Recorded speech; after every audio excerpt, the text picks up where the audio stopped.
Max, a seasoned ghost hunter known for his unwavering resolve, stepped cautiously into the Hawthorne Library. The air was thick with the scent of aged paper, and the eerie silence was punctuated only by the occasional creak of the floorboards. He felt the weight of countless stories pressing against him, their characters lurking just beyond his sight. As Max moved deeper into the library, the air shimmered, and the shadowy forms of characters from long-lost tales began to materialize. Sherlock Holmes, with his deerstalker hat and piercing gaze, stood by a shelf, examining a magnifying glass. Nearby, Elizabeth Bennet appeared, her face serene yet curious, as if she were about to engage in a lively conversation. I presume you're here to unravel the mystery of our entrapment.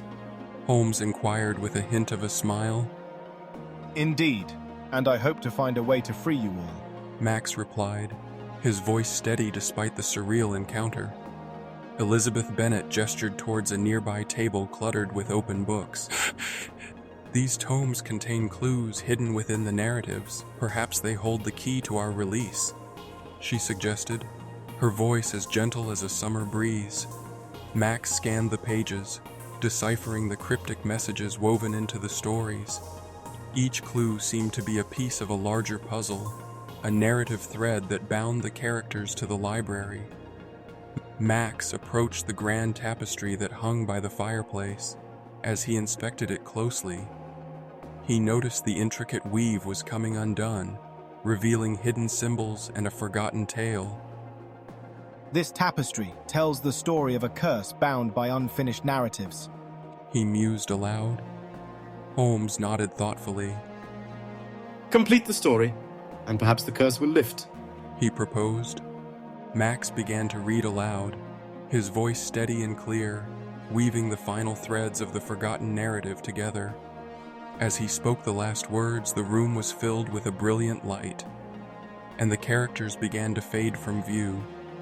Their stories finally complete. Elizabeth smiled warmly at him. "Thank you, kind sir. Our stories shall now rest," she said softly as she vanished.